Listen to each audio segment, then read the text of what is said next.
Tengo el honor de estar aquí presente en la ceremonia de graduación de una de las más prestigiosas universidades en el mundo.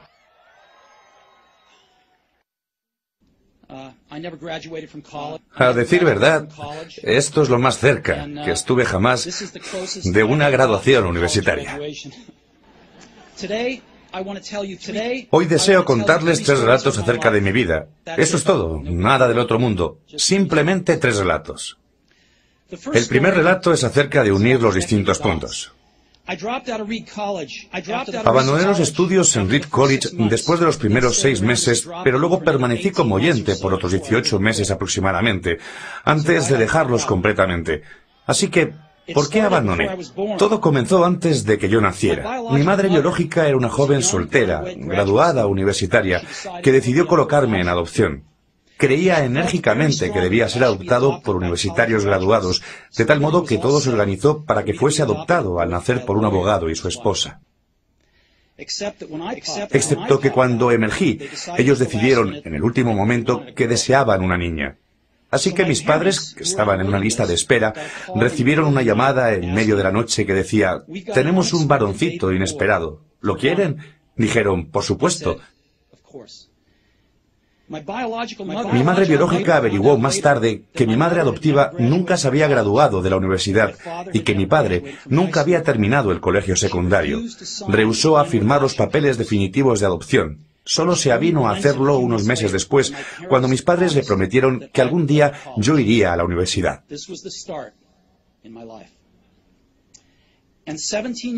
Y 17 años más tarde fui a la universidad.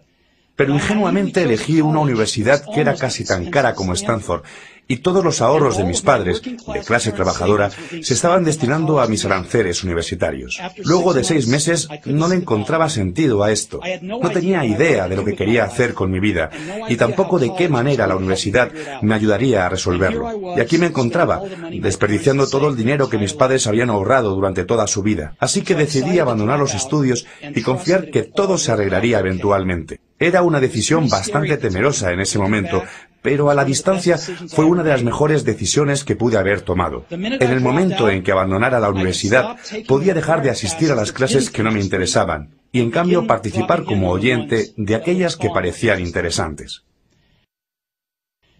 No todo fue romántico. No tenía un dormitorio, así que dormía en el piso de las habitaciones de amigos. Devolvía las botellas de gaseosa para obtener los 5 centavos de depósito para comprar comida, y caminaba las 7 millas a través de la ciudad cada domingo por la noche para recibir una buena comida una vez por semana en el templo Hare Krishna. Me encantaba, y mucho con lo que tropecé más adelante, como consecuencia de hacerle caso a mi curiosidad e intuición, resultó no tener precio después. Déjenme darles un ejemplo. Reed College en ese momento ofrecía quizá el mejor aprendizaje de caligrafía del país. En toda la ciudad universitaria, cada cartel, cada etiqueta en cada cajón era caligrafiado a mano de una manera bellísima. Dado que había abandonado los estudios y no tenía que asistir a las clases normales, decidí tomar un curso de caligrafía para aprender cómo se hace eso. Aprendí acerca de los tipos de letras, cómo variar la cantidad de espacio entre diferentes combinaciones de letras, todo aquello que hace que la admirable tipografía sea grandiosa. Era hermoso, histórico, artísticamente sutil, de un modo que la ciencia no puede captar, y yo lo consideraba fascinante. Nada de eso albergaba siquiera la mínima esperanza de alguna aplicación práctica en mi vida. Pero 10 años más tarde, cuando estábamos diseñando la primera computadora Macintosh, todo volvió a mi mente. Y lo volcamos todo en la Mac. Era la primera computadora con bellísima tipografía. De no haber asistido a ese único curso universitario, la Mac no hubiera tenido nunca tipos de letras múltiples o fuentes espaciadas proporcionalmente. Y dado que Windows simplemente copió a Mac, es posible que ninguna computadora personal las hubiera tenido.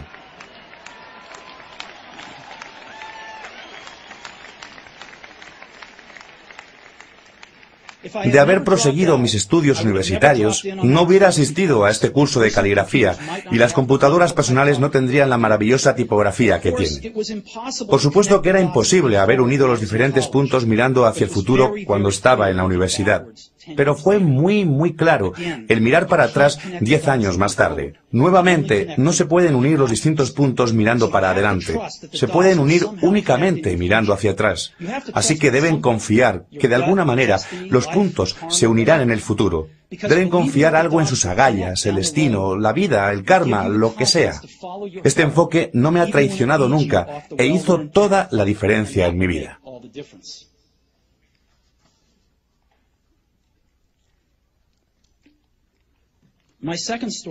Mi segundo relato es acerca del amor y la pérdida. Yo tuve suerte, descubrí lo que realmente quería hacer temprano en mi vida. Woz y yo comenzamos con Apple en el garaje de mis padres cuando tenía 20 años. Trabajamos duro y en 10 años Apple creció de ser una empresa compuesta por nosotros dos en un garaje a una empresa de 2.000 millones con más de 4.000 empleados. Habíamos lanzado nuestra creación más refinada, Macintosh, un año antes y yo acababa de cumplir 30. Y después me despidieron. ¿Cómo se puede ser despedido de la empresa que uno inició? Pues a medida que Apple crecía, contratamos a alguien que yo pensaba que era sumamente talentoso para dirigir la empresa conmigo, y durante el primer año o más, las cosas anduvieron bien. Pero luego, nuestras visiones acerca del futuro comenzaron a diferir, y eventualmente tuvimos una disputa. Al tenerla, los accionistas le apoyaron a él, así que a los 30 estuve fuera, y bien afuera. Aquello en lo que me había concentrado durante toda mi vida adulta había desaparecido y fue devastador. Realmente no supe qué hacer durante unos pocos meses. Sentía que había decepcionado a la anterior generación de emprendedores, que había soltado la batuta mientras que me la estaban pasando. Me reuní con David Packard y Bob Noyce y traté de disculparme por haber echado a perder las cosas de tal manera. Yo representaba un fracaso público muy importante y hasta pensé en retirarme del valle. Pero poco a poco empecé a darme cuenta de que todavía amaba lo que estaba haciendo. El curso de los acontecimientos en Apple no había cambiado eso para nada. Había sido rechazado, pero aún amaba lo mío. Así que decidí empezar de nuevo. No me di cuenta entonces, pero resultó que el hecho de haber sido despedido de Apple fue lo mejor que me pudo haber pasado. El peso del éxito fue reemplazado por la facilidad de convertirme en un principiante una vez más, con menor certidumbre acerca de todo. Me dio rienda suelta para ingresar en uno de los periodos más creativos de mi vida.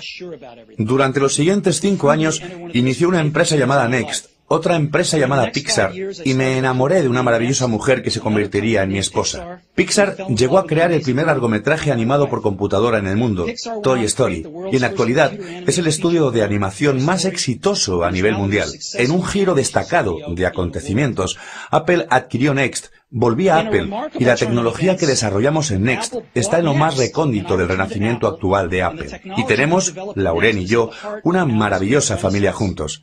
Estoy seguro de que nada de esto hubiera pasado de no haber sido despedido de Apple. Fue un trago amargo, pero creo que el paciente lo necesitaba. A veces la vida golpea en la cabeza con un ladrillo. No pierdan la fe. Estoy convencido de que lo único que me mantenía en curso era que amaba lo que hacía. Deben encontrar lo que realmente les apasiona, y esto es tan cierto respecto del trabajo como lo es respecto del amor. El trabajo les llenará una parte importante de sus vidas, y la única manera de sentirse realmente satisfecho es realizar lo que consideran un gran trabajo. Y el único modo de realizar un gran trabajo es amar lo que uno hace. Si no lo han encontrado aún, sigan buscando, no se conformen. Así como sucede con todos los asuntos del corazón, sabrán cuando lo hayan encontrado. Y así como sucede en cualquier gran relación, mejora más y más a medida que transcurren los años. Así que sigan buscando hasta que lo encuentren. No se conformen.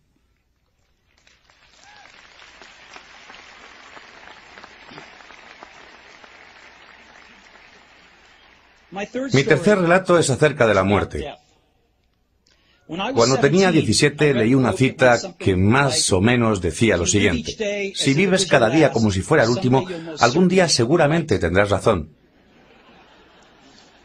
Me impresionó, y desde entonces, por los últimos 33 años, he mirado en el espejo cada mañana y me he preguntado, si hoy fuese el último día de mi vida, ¿querría hacer lo que estoy por hacer hoy?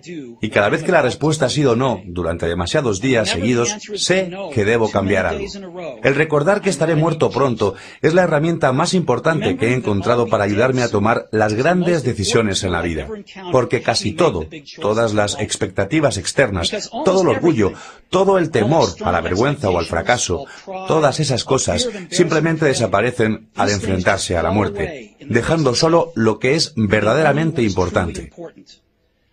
Recordar que uno va a morir es la mejor manera que conozco para evitar la trampa de pensar que hay algo por perder. Ya se está indefenso. No hay razón alguna para no seguir los consejos del corazón. Me diagnosticaron un cáncer hace un año aproximadamente.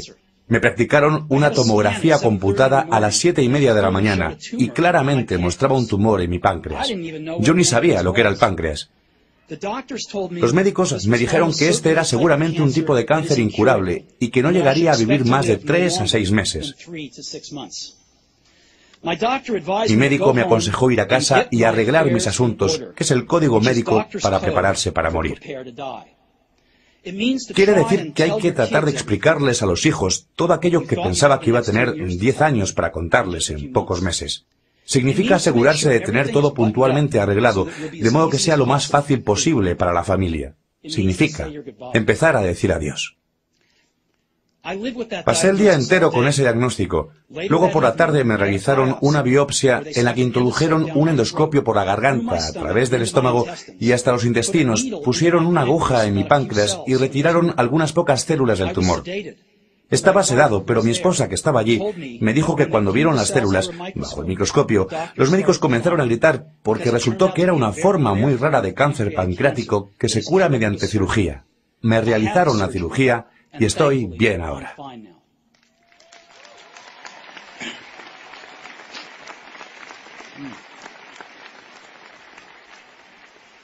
Fue lo más cerca que me encontré de la muerte, y espero que sea lo más cerca que me encuentre por varias décadas.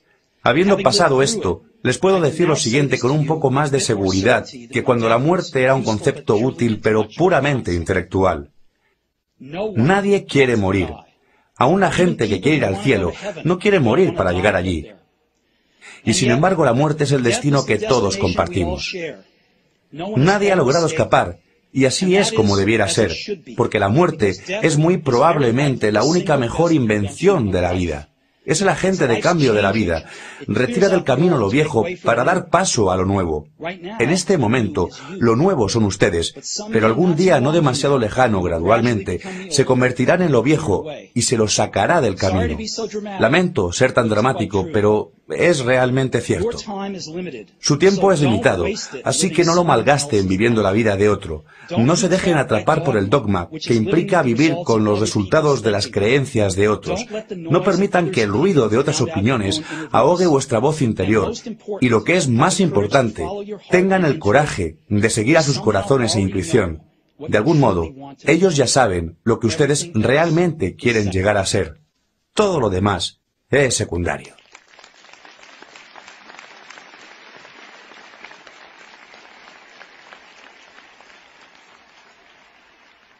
Cuando era joven, existía una publicación maravillosa llamada The Whole Earth Catalog, que era una de las Biblias de mi generación.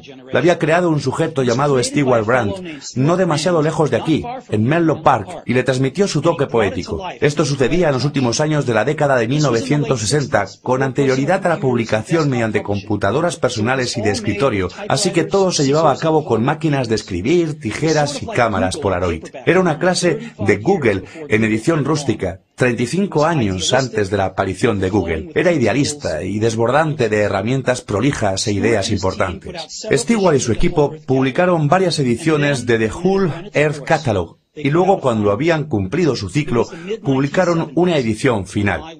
Esto sucedía a mediados de la década de 1970, y yo tenía la edad de ustedes. En la tapa de la edición final, había una fotografía de un camino rural a primera hora de la mañana, del tipo de ruta que ustedes caminarían si fueran tan aventureros. Debajo de la foto aparecían las siguientes palabras: si no se tiene avidez por el conocimiento, no se conocerá el éxito. Era su mensaje de despedida al anunciar el fin de la publicación. Si no se tiene avidez por el conocimiento, no se conocerá el éxito. Y siempre he deseado eso para mí. Y ahora que ustedes se gradúan para empezar de cero, deseo eso para ustedes. Si no se tiene avidez por el conocimiento, no se conocerá el éxito.